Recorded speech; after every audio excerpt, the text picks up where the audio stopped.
Welcome to the Vision Gap Show. Align your big idea and vision with a plan of action to resonate and stand out in your market. With your hosts, Andy Halko and Tony Zayas. Hey everybody, welcome to today's show. We're going to take a look and dive into the concept of humanizing AI content. So, Andy, why do we want to humanize AI content? Isn't it perfect just the way it is? Yeah, I think the process that a lot of people go through today when they're creating articles, or even I see in other AI writing tools, is write in one prompt, write me an article about, search optimization in the age of AI, and it spits out an article, right? And there's challenges with that. I think AI does write really well, and it's continuing to get better, but there is lack of humanization to it. We can all admit that. It tends to be very structured. It overuses some phrases. And then, a lot of times the information is very generic. And so, there's a couple reasons that that's a challenge. One, obviously your audience reading it, they may not be able to fully interpret it, but there is a sense that maybe this is written by AI. And I think then people, question it. The other is, if you're trying to rank on search engines, there's a lot of questions around how well does AI content rank compared to more humanized content. And Google, in my opinion, is most likely scoring that stuff, whether they're using it as a factor or not, but scoring it like many of the platforms out there that will score you on how human versus AI your content is. Right. So I do think it's really important. And that's why, for us, we've really tried to continue to hone our approach to reduce that AI content mindset and produce content that really scores almost 100% on the human side. And there's some ways that we specifically go about doing that. Yeah, and we made some updates recently to Frictionless that have gotten us there. But I think even prior to that, we have a very unique take on creating articles and content. So I think that's what we want to dive in and take a look at, understanding what is happening, how is Frictionless creating this, and then the new layer is, how do we go about humanizing that content so it reads better? It's more interesting. It feels like a person with a pulse and a soul wrote it, and will resonate with the audience. So I'm going to start at personas. This is a core feature of Frictionless. And one of the things that we've really looked at doing is, once you've started to build out personas, that it begins to curate content and other things for you. And so I'm just going to kind of jump in here. And for this marketing director in EdTech, Frictionless has developed a wide range of different articles for us. Unlocking the true ROI of EdTech marketing, building brand trust in EdTech, strategies for higher ed and K through 12. Again, our platform, and I think this is part of that humanizing, is that it starts with your target audience and what are their pains, their motivations, their buying factors, and it uses that as the underlying, purpose of the content. So you're creating content that aligns to what the audience used. And you can even see, while we were sitting here, Frictionless came up with a new article, Navigating Compliance in Global EdTech. So it's constantly trying to create new, unique article titles or article concepts based off of the personas that we have built. And we've talked about this before, but the whole idea of the exercise of building out personas, I think a lot of times, unfortunately, becomes this little exercise that a marketing team goes off and does, and then they build out, presentation that shows the, picture of the persona and gives them a name, and then it's never really used. And like you said, personas are core to Frictionless because it is all about getting your message, however that's put out, whether it's article or your value propositions or whatever, to resonate with those individuals, with those personas. And so articles are being read fully with that person, their pains, their needs, their motivations in mind. And I think that, to your point of showing this first, is really critical. Yeah, I can't emphasize enough how much understanding your target audience in depth will make you significantly more effective in everything that you do. And I agree with you is that most marketing teams or even agencies create these fun little one sheet personas. And then the next time they create their next 10 articles, those things stay closed and they never open them, and so they're not thinking about that. They're just going straight to like, this is the idea that I have. So I think, like you said, building this around these personas is so powerful. And so now let's say we've chosen an article. We've got some different ways that we can do this, that we can schedule them out, but I'm going to go straight into write the article. And this brings us right to our main interface. And one of the steps that we think helps really create more quality content, more humanized content, and that is developing a brief. And so what you can see here on the left side is that we've got the concept that Frictionless created for us. We have the persona, that we were going after marketing directors in ed tech, and actually the influencing factor. So this is the factor as part of the persona that really influenced this article concept. And so Frictionless now has developed a brief for us that outlines the title, the need. What does the audience want to get from this article? Marketing directors in ed tech want actionable strategies to build brand trust. So it's starting out with like, what does someone want to get from the content? Then it looks at trying to develop a unique position. So something that gives you a unique, perspective on the topic, because any great content is about your unique viewpoint. And so Frictionless said, while many believe that flashy advertising or cutting edge features are key to success in ed tech, the real differentiator lies in building genuine brand trust through consistent ethical engagement and demonstrable educational impact, etc. So it's really helping us create a unique position, and we can edit this and kind of, hone it, which is important. I think it's good for folks to come in and do that. I was going to mention that could be entirely populated by a person if they wanted 100%. to, or edit it, but the AI will populate it for you, and then you can take it from there if you choose. Yeah, and I think, again, this is that process where a lot of people in different writers go in and they instantly are write me an article, and it goes straight into writing. This step of understanding what does our audience want, how are we unique, and then developing a summary of what are the key ideas, as well as the key phrases that we want to use. This starts setting the foundation for success. Right.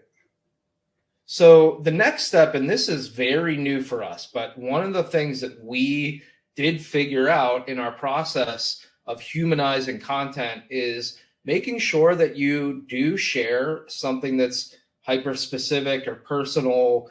And so the way that we've done this is develop some curated questions where you only have to fill out one to move forward, but it really helps humanize the content.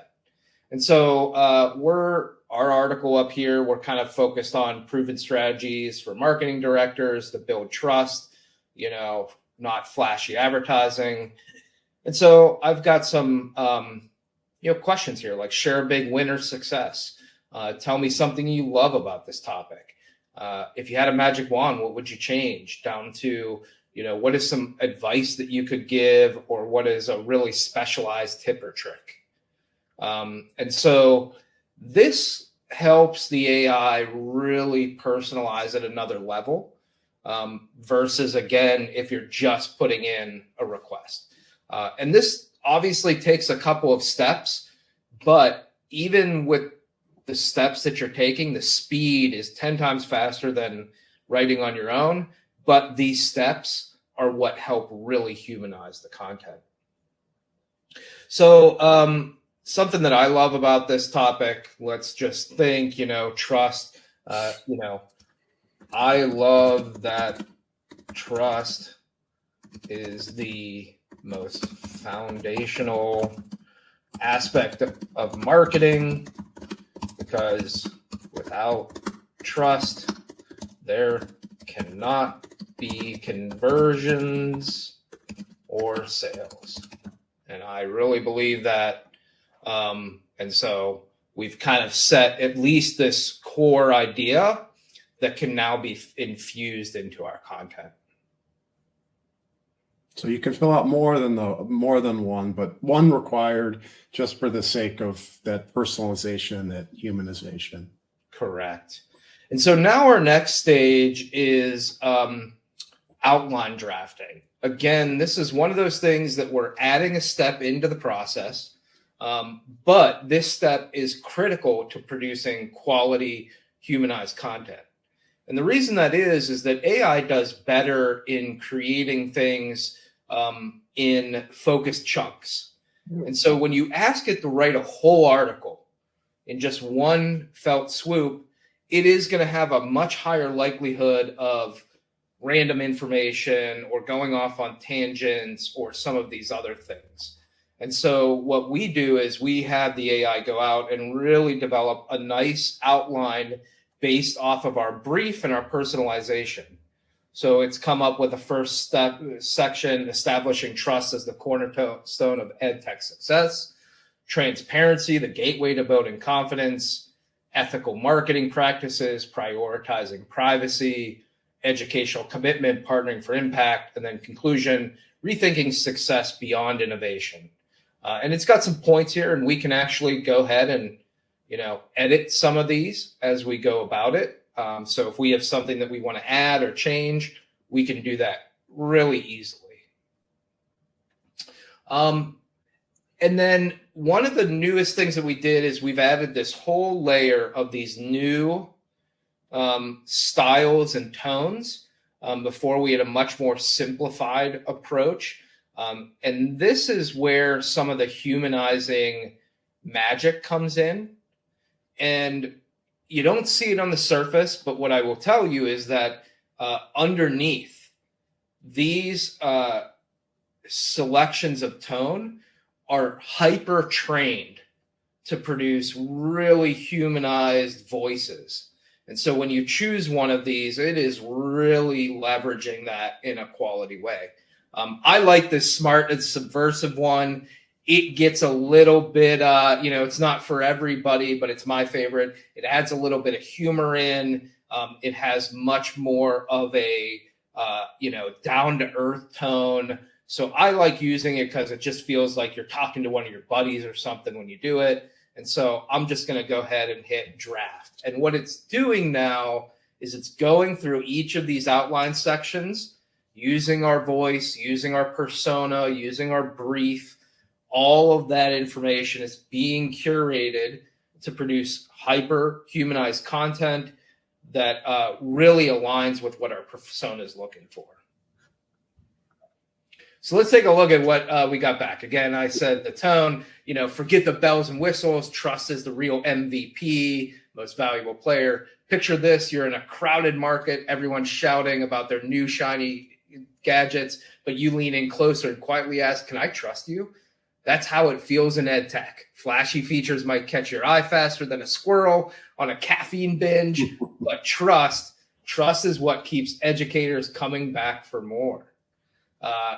Trust isn't just a nice to have. It's like oxygen. Without it, your ed tech product might as well be gasping for air. So let's chat about how marketing directors in higher ed and K through 12 can build that trust. So again, I love this style. Again, a little bit of humor, squirrels on caffeine, pretty great, right? I'm always sold. Any squirrel analogy is always. That's right. Or you ever walked into a restaurant where the menu reads like Shakespeare, a splash of this and an essence of that. Just give me a burger, man.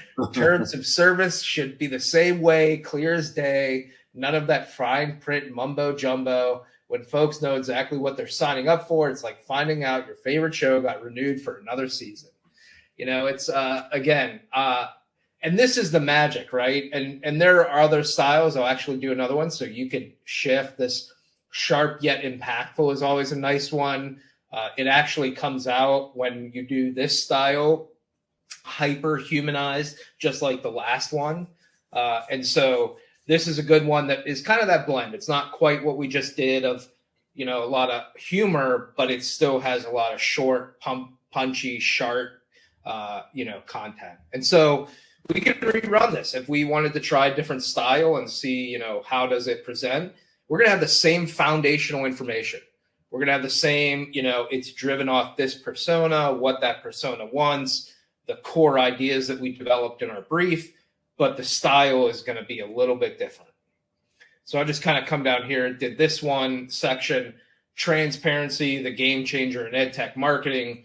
Trust in EdTech isn't just nice to have, it's everything. When marketing directors focus on transparency, they're not just a ticking box. They're not just ticking a box, they're redefining the game. And so again, it's a little bit more of that comfortable tone, but you can see it brings in a little bit more hierarchy on this one.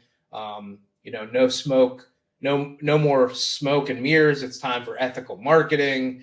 Again, a little bit of that, comfortable tone, but not quite into squirrels on caffeine binges or anything like that. And so you can really find the right voice for your articles. And again, we've got, I think, about 18 of these different ones that are all kind of unique and give you a different viewpoint, whether you want to be really out there with this brutally honest and no nonsense, or if you want to be a little bit more cutting edge or, straight edge.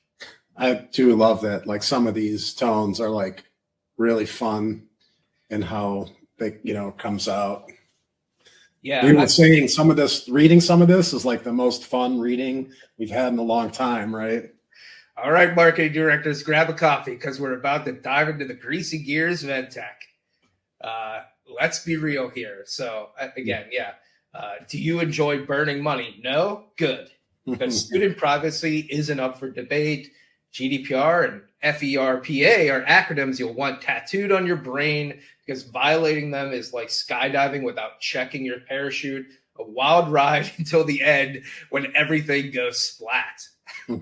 So again, like I agree with you. I love the different tones. But I think the key is remembering that you can have these unique voices. You can have some fun or humor. You can be more straight edge, but it's still based off a core factor of a persona. And then it's based off a brief that told us what the need of the audience it was, what our unique position was. And so even though it's ingrained in their business model, like chocolate chips and cookie dough, it's, still correct. It's fun stuff. Yeah. And I'm going back to our good, smart, subversive. And so there's some other features. I guess we should move on. I'm having too much fun reading those. But our platform will actually go out and find some related articles, both on the web and on your own website. And then you can click and it will, place that link in the article for you, which is fantastic. That way you can kind of get a mix of different ones. Quora. Then an article preview if we want to look at that. And we've got like our links in here. We can check those. And then move into SEO where it will pull in a meta title and description. It'll show us a little bit more about what's our readability score? How many links do we have? Again, with the style that we did, it didn't use as many H2s. So we have a little bit less here, but we have a really good balance of H3s and a heading statement. And then we understand some of the words that we're using and no warnings. So we've got some good stuff there. And then if you want to create some images, I always like to try and find a good one. Where should we go? We could do medieval.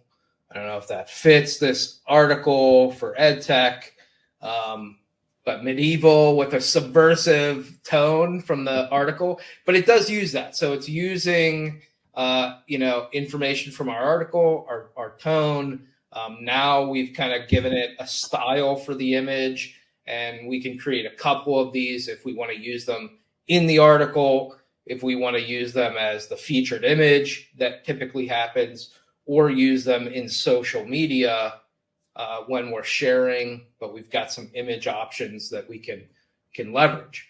And then after this, we'll be able to create social media posts, which will help us move further. So pretty interesting one.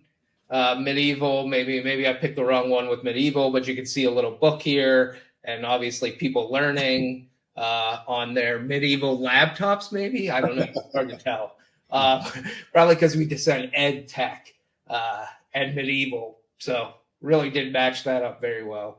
But we can get some fun images and styles. And then finally, social media posts. We can choose kind of a separate voice for that and generate some stuff for Twitter, LinkedIn, Facebook, and those so that we can share it.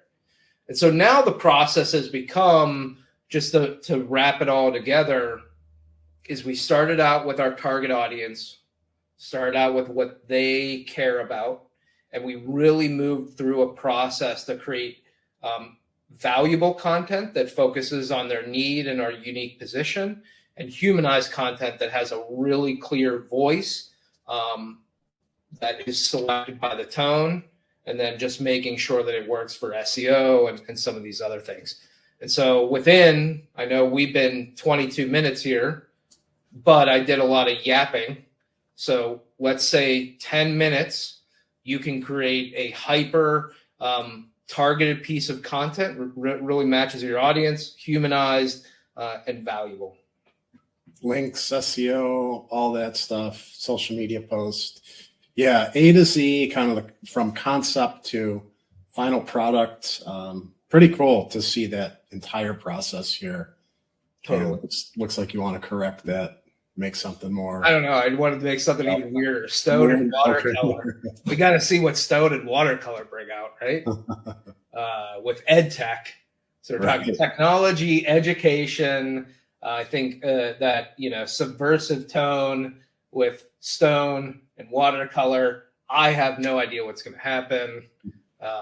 It should be kind of interesting.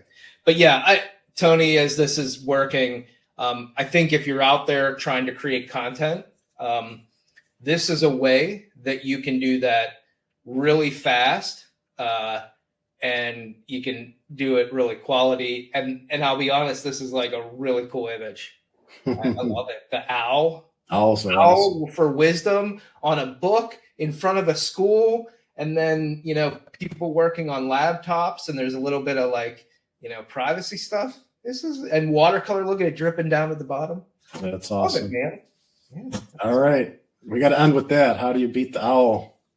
So everybody go check it out. Frictionlesshq.com. Sign up for a free trial and see what you think.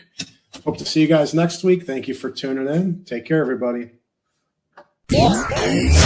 This episode of the Vision Gap Show has been brought to you by Frictionless. Build high-impact strategy at scale. Create your vision, brand position, and go-to-market strategy, all in a collaborative AI-enabled workspace. Visit frictionlesshq.com to create your free account today.